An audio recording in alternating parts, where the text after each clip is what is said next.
Welcome everyone to the Real Whovians cast. I am your host, Matrixlord212. I'm with Christian from the Legend of the Traveling Tardis. What's up, bro? Not bad. How you doing, sir? You're looking great. Thank you. You too, man. So I think this is the first time you're on my podcast, right? Yes. I've been here listening to your And- podcast, but this is the first time I made an appearance. Awesome. So I there's this mystery going on, and I don't understand this phenomenon. Like whether you watched the show or not lately. I know all of us we were fans of the classic series and stuff, and Mhm. I we know that there's an announcement at Comic Con. We know that Yes. Russell is going to have this big announcement, and they rented the space. Disney Plus spent a lot of money getting all these people flying them over from the UK and making a big deal out of it. But for the life of me, I don't understand why a week before this happens, two articles pop out.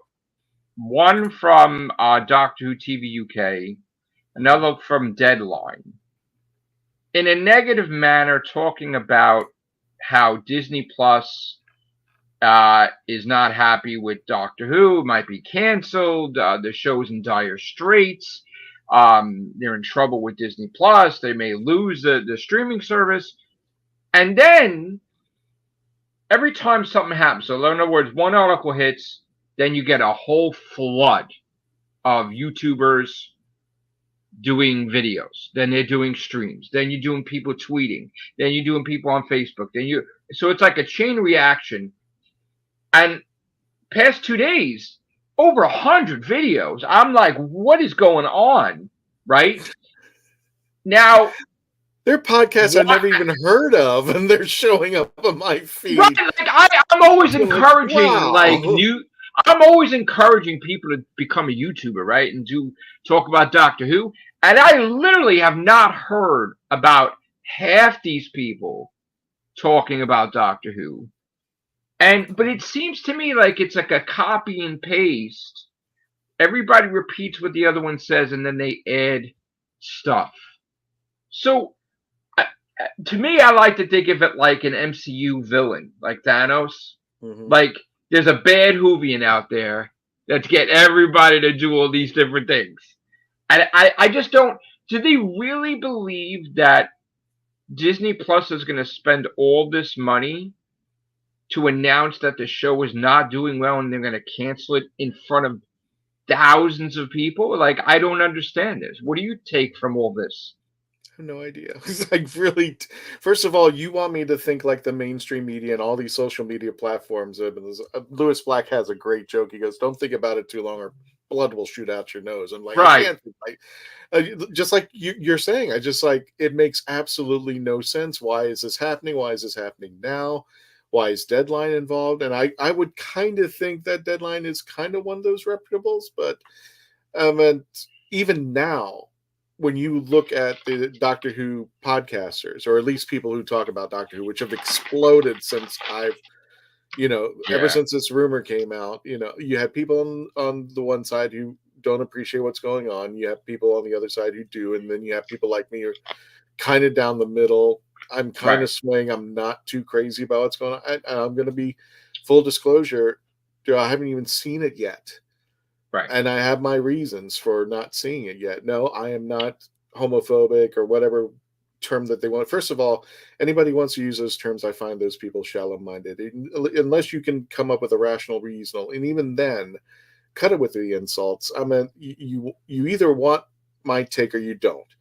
And if Right. you're down to the insult part, get out of my face. I got better Right. things to do, Now, I bigger know fish to full fry. well we've talked. I Yeah, know that you haven't seen it, but you bring an interesting perspective to this podcast because you're always part of these conventions, and you yeah, know the popularity of Doctor Who there, where I am not able to go to conventions because I was always working or whatever different things, and I worked in the medical field and stuff like that. So I couldn't get off. I couldn't go to conventions as much as I wanted to.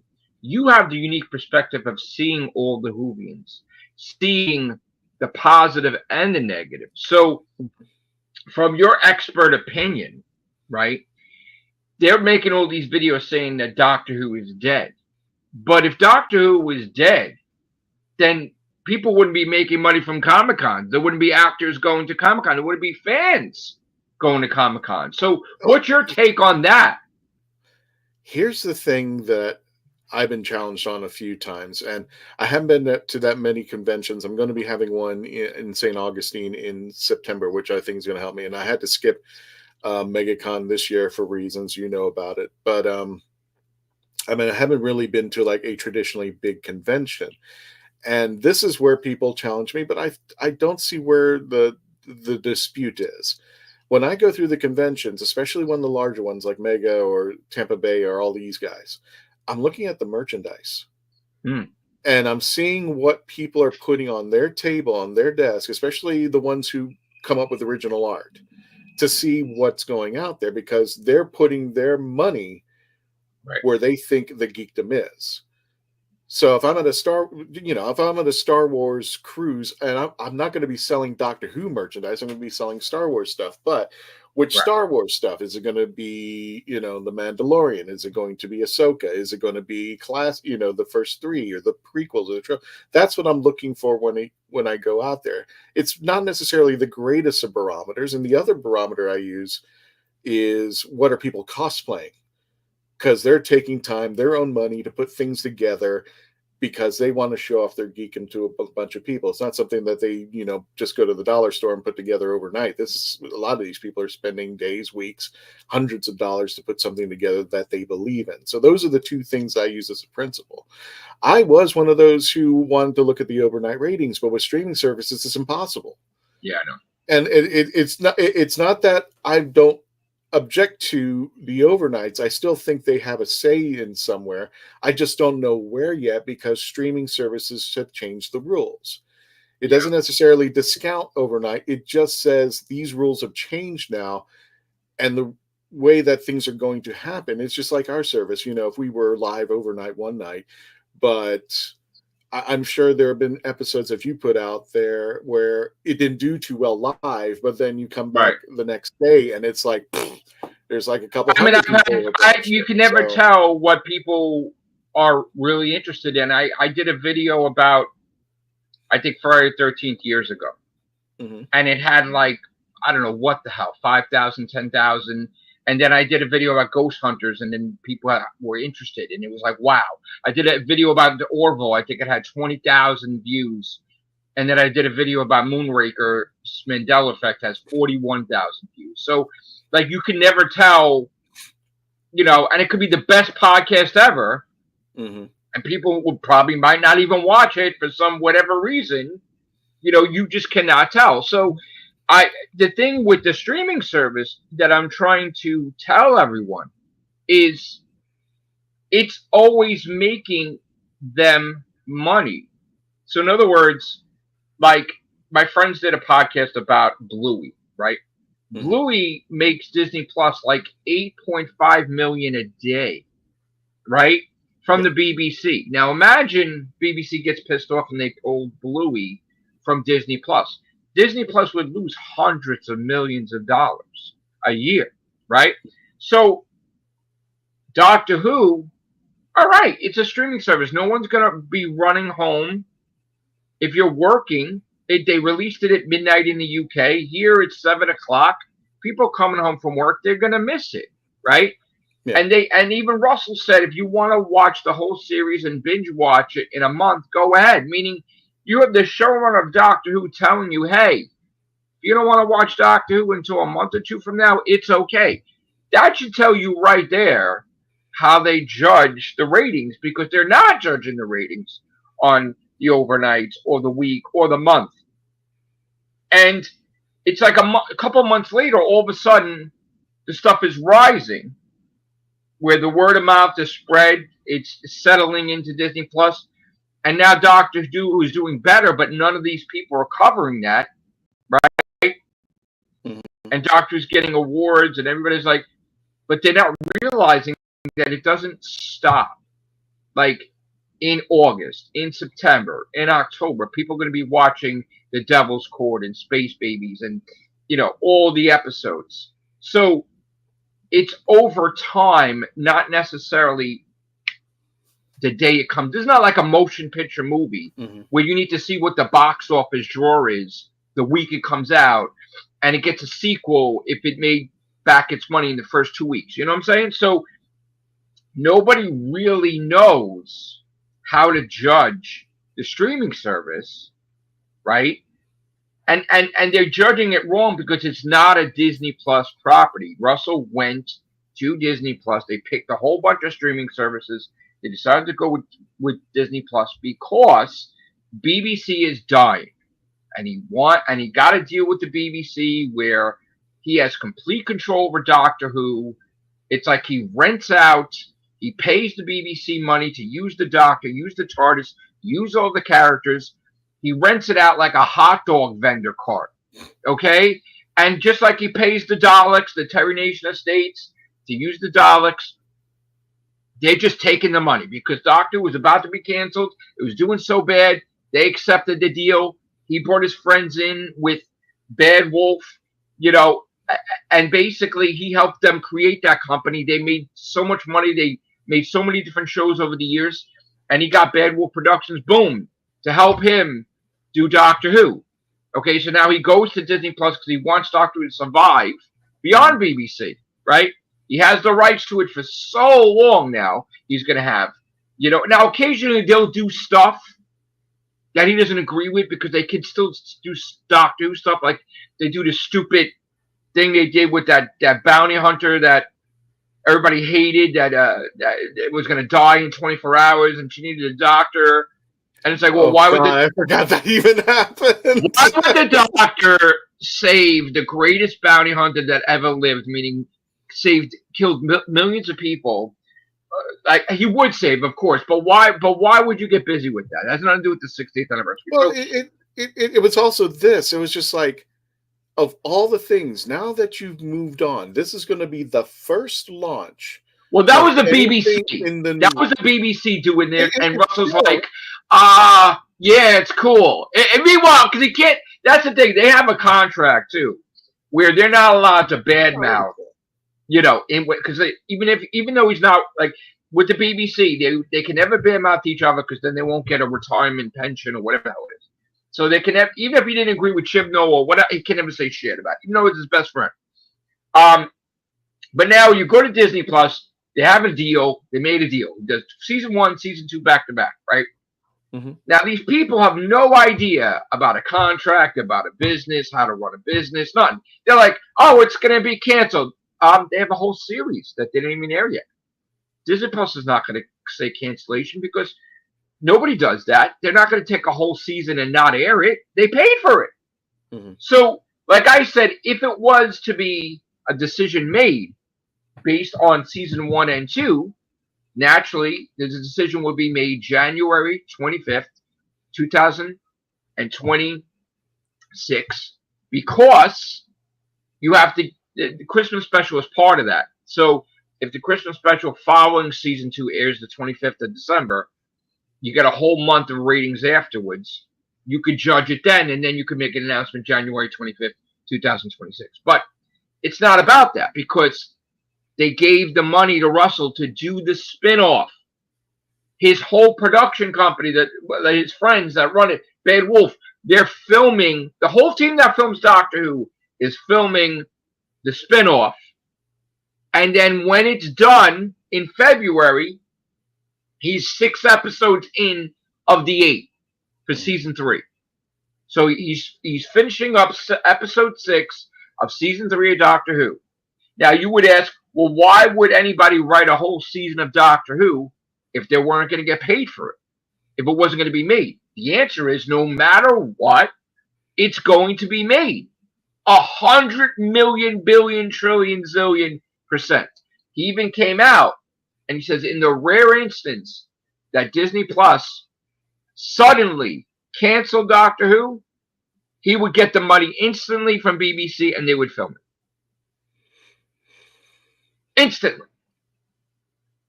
And what people don't realize is that he's a lot more powerful now than he ever was. Because the amount of people that work with him, work for him, the amount of people he made money from for decades. He was making BBC money all the time.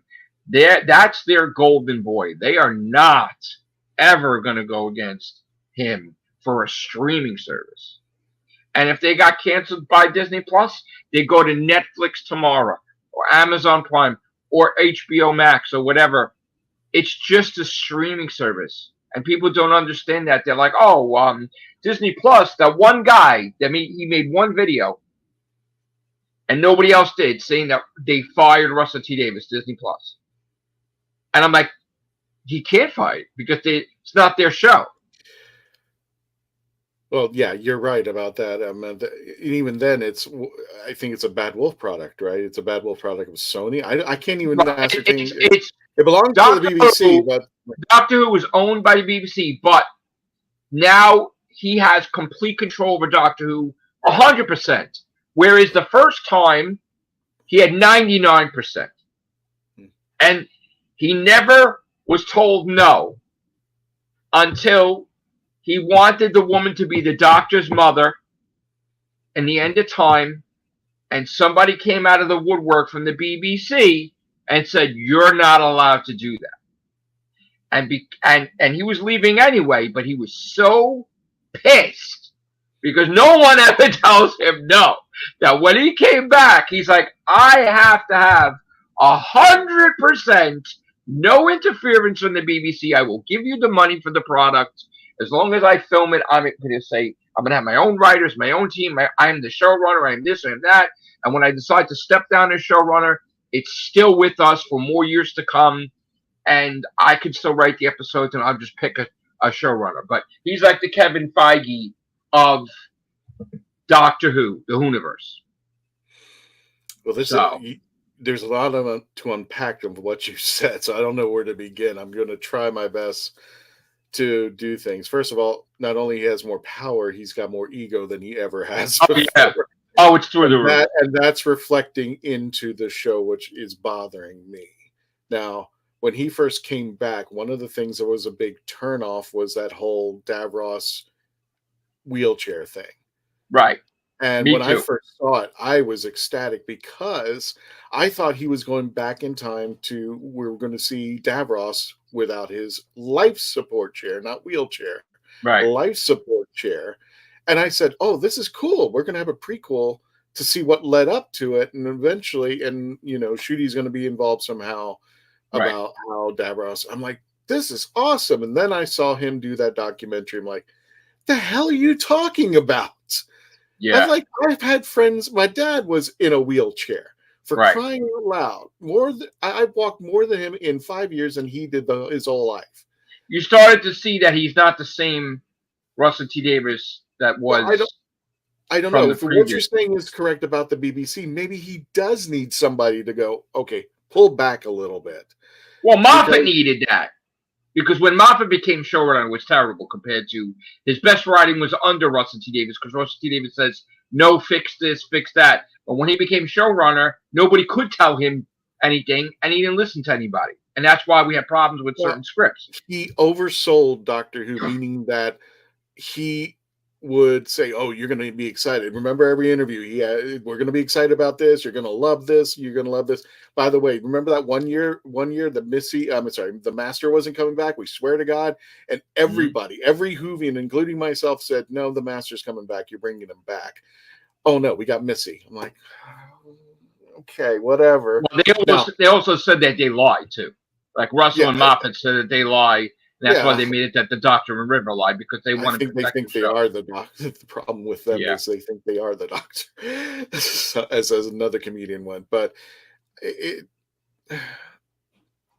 when you have kind of put me on hold, Joe, you know me. If I stop watching Doctor Who, if I've had to pause, there's something really wrong. Oh yeah. So the next thing that happened was, what was it? There was Space Babies. Oh my God. What meant you had all this time and that was the first episode you were going to lean on besides. That's what I said. I got to tell you, I could not believe it that was the first episode to start. When I heard what the party in New York City, they had a Disney Plus spent thousands of dollars and they had to. Okay, so here's the thing that if you didn't know, the Devil's Cord was never supposed to be the second episode. It was supposed to be like the 7th. Okay, they put that in there because they felt that that was one of their strongest episodes. So they had a bad feeling that Space Babies was going to be shit. So they just threw that shit in there so that the ratings would be combined. And he didn't think it was going to be that bad, but it was when people saw Space Babies, that could have canceled that shit right there. It was, especially when I found out what the monster was. I'm just like, this is what you came up with. You waited years. You put all this together, and that's what you lead. You know what? If I was to lead in, Sutek would have been led in first. But here's the thing. You have to understand, and I tell this to everybody on my show. Mm-hmm. The same guy that wrote the greatest stories of Doctor Who and New Who is the same guy that wrote what I feel was the worst episode of Doctor Who in history, Love and Monsters. Okay? It's the same person. All right? You have to have that in the back of your head that there's going to be more clunkers in there. Okay? I can live with clunk. You know, there's a thing where I can live with clunkers.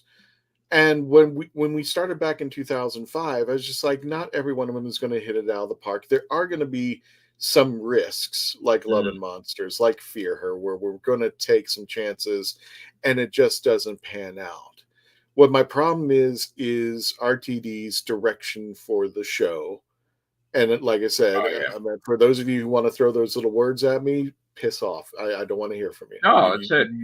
You don't have existence. I'm not either one of those things. And I'm going to guarantee you, Joe, and everybody in your audience is not one of these things. I'm going to say a majority of the people in the universe. Just some people had questions and some people did not like things. You know, I didn't like it. I don't know if you and I talked, but there was that one episode this season that almost did it for me. Mm-hmm. Where I stopped watching Doctor Who. It was I know you didn't see it, the Rogue episode, but I was so traumatized and upset by it that I needed my girlfriend to be like my therapy session. And she's like, listen. She's like, is he still gonna save people? Yes. He's still gonna travel through time, he's gonna save people? Right. Does he care who you sleep with?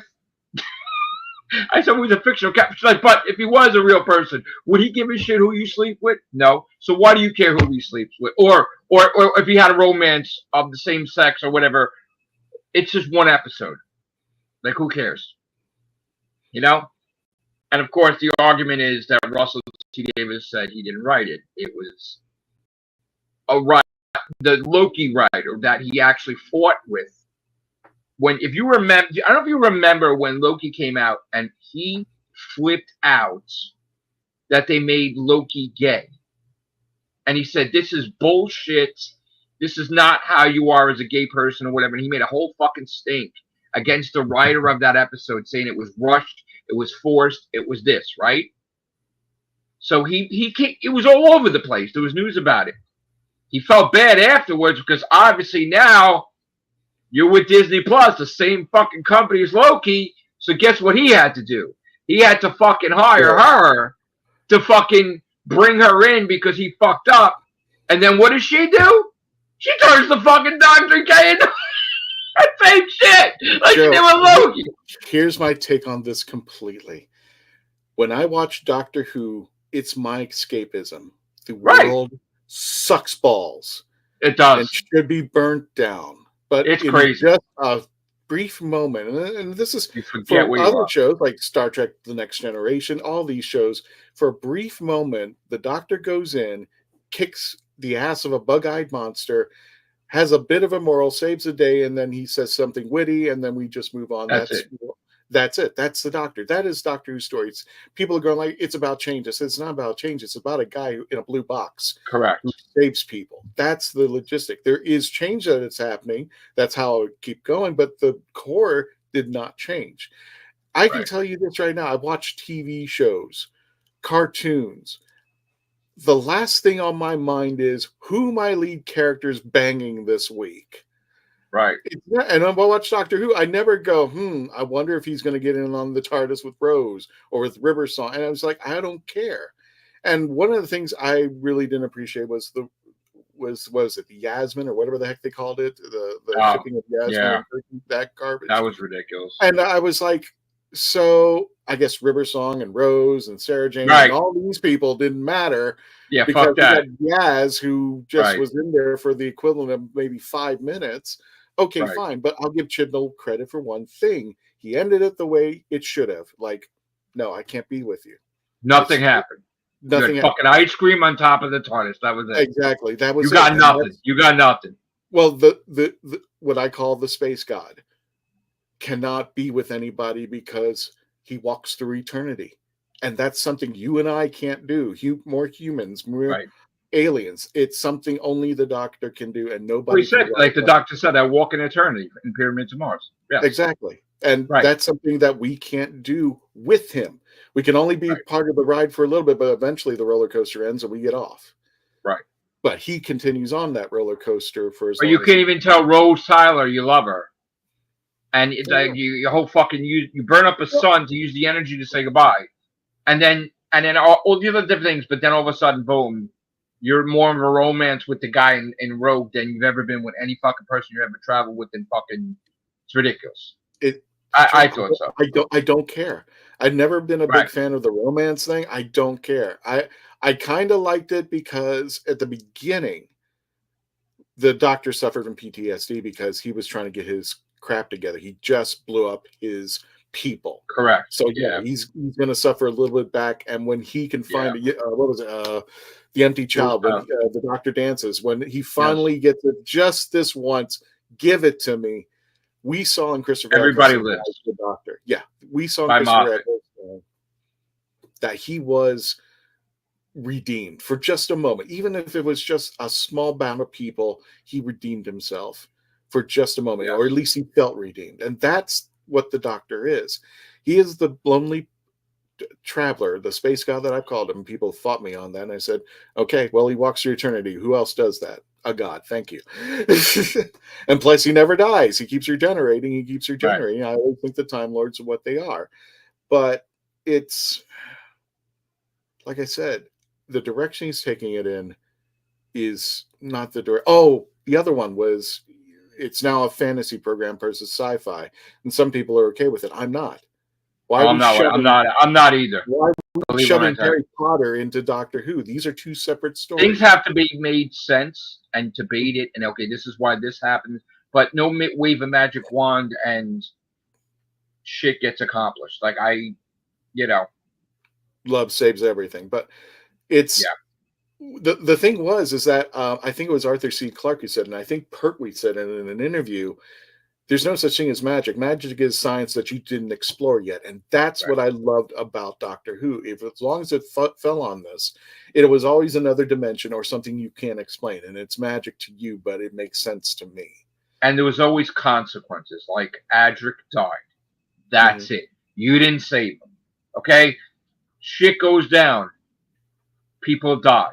Not, oh, everybody, you're alive all the time. Oh, you died, but you came back. But you died, you can't. No.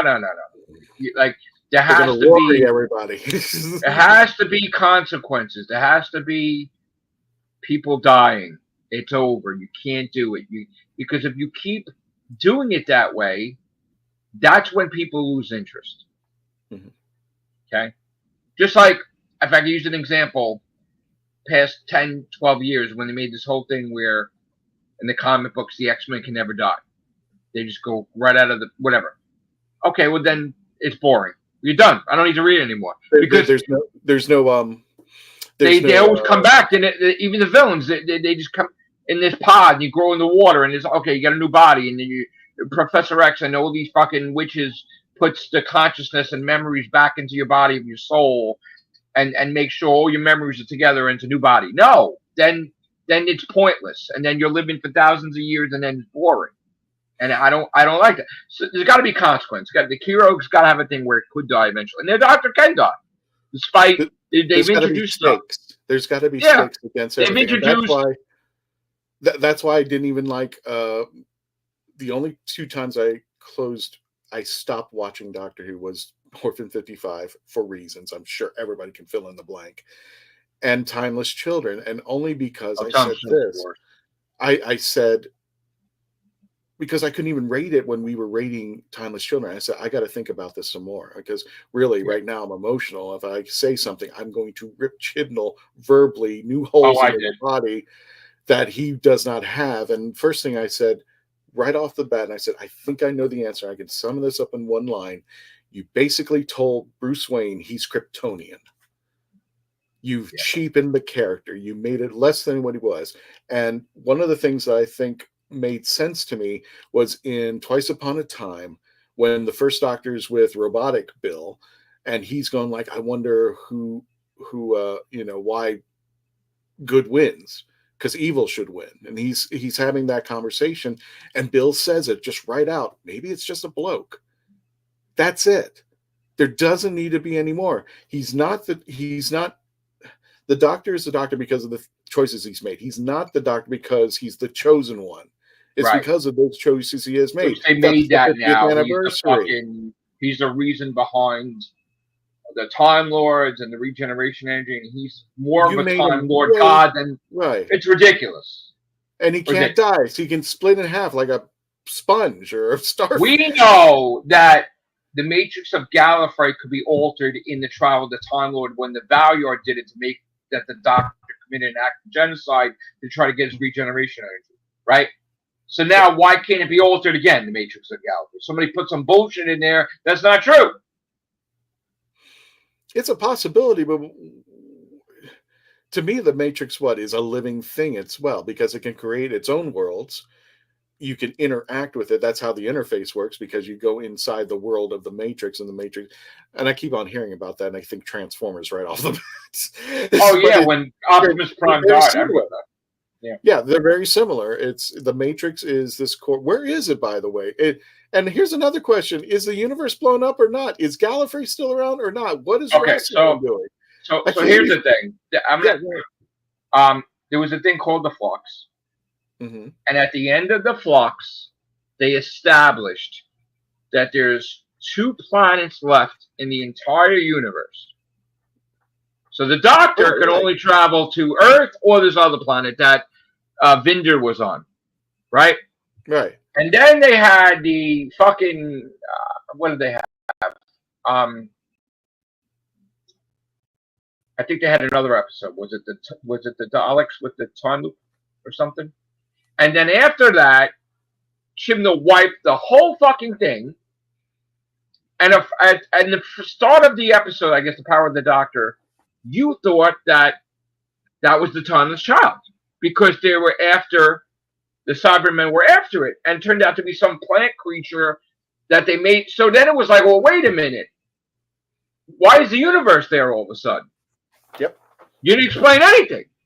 No. So you're led to believe that all that was bullshit. The whole fucking thing, the whole Timeless Child. Nope, didn't. Who fixed the universe? Who put it back together? You didn't say anything. What happened? Again, no stakes, no consequences, as you said. Well, we could blow up the universe, and then Russell tries to explain what happened with the Flux. Oh no! There wasn't just 2 worlds left. The Flux destroyed half the universe. Oh, that's right. That's still bull. That's still bullshit. Then he goes and he says, "Yeah, in case you didn't see it, I kind of put this in there to try to explain the Timeless Child, but then you kind of create your interpretation of things." And he put a line that the toy maker told the Doctor.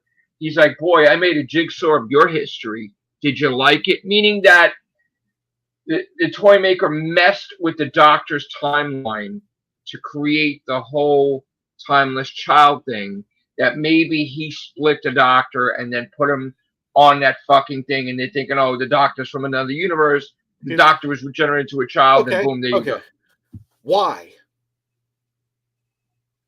Wow. Why? Then we found out. If you're gonna screw with the history of your Mortal Well, enemy. we found out. Why We didn't you found just out wipe him that out?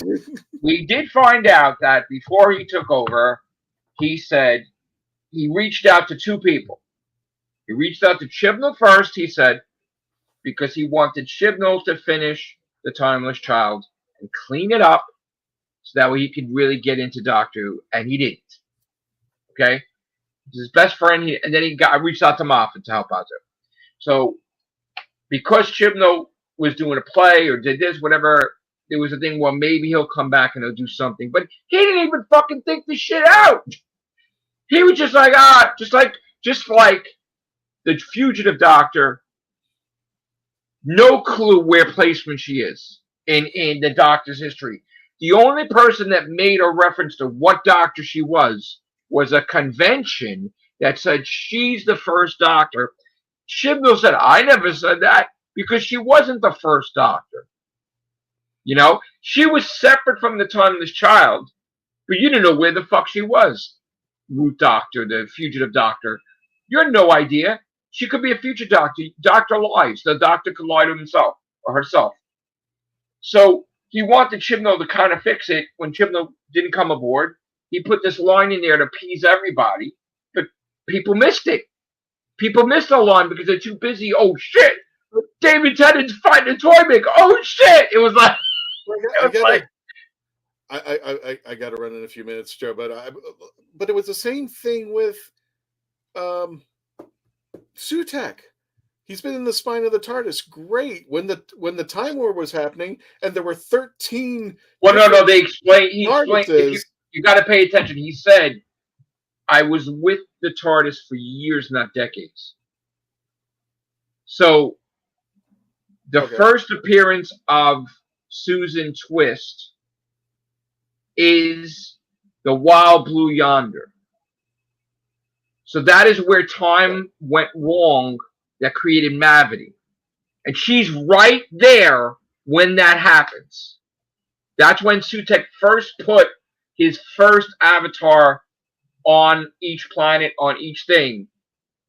So it's implied that the time from the Wild Blue Yonder to Shooty is like 3 years. So Sutek has not been with the TARDIS for decades. He said years, so it's from Wild Blue Yonder on. Mm-hmm. And if you wanted to say a little bit before that, maybe because of the flux on. But nowhere before that. Okay, I'm still shoulder shrugged. Yeah. Okay. So, I still got a blown up universe to answer for, and a fugitive Doctor who I think is a... I'm still trying to find out the voice in the TARDIS that said silence will fall during Moffat's era. I still don't even know what that means. I still don't know what that means. It was like silence will fall. Was that okay? I'm thinking something will happen, but the silence were the aliens. Okay. So, but I thought that was silence will fall, meaning I thought that meant that they ask you what's your name, he tells them, and then the great intelligence goes into his storm stream and he fucks up every time up, and that's it. That everything ends because of the great intelligence. That's what I thought.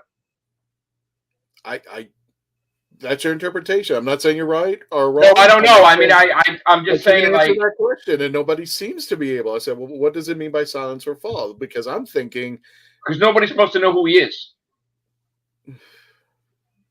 Like I said, and supposedly something happened in the past that if they say his real name, everything's fucked up. So, well, River Song said his name in his ear, or at least we think he did. That's the thing. For him to tell someone his real name, that means that he really loved them. Like, that's his wife. Mm-hmm. That's what was implied. But no, because now children children across the universe say his name. Well, Clara knew his real name too, because she saw it in a book in the TARDIS. I'm just like, yeah, I don't know. This is where I don't like it becoming a fantasy. It should stay in its sci-fi realm because I like it being defined. Even if we don't define it, at least we can get our head around that. The dots connect, and a lot of dots don't connect. Well, the Doctor is a Time Lord, and he can go through time and space and other dimensions. So why limit it? I'm like, I see your point, but if I can't even write a good story that gels things together, what are we doing here? See, the problem is that everybody has favorite episodes, and Chipple's favorite episode was Brain and Morbius to a different degree. Like, they flat out said they were fucking with the fans. They was put that in there. It was never supposed to be anything. Never supposed to be, oh, there is doctors before the first Doctor. They were just screwing with you. And if you remember, time is not a straight line.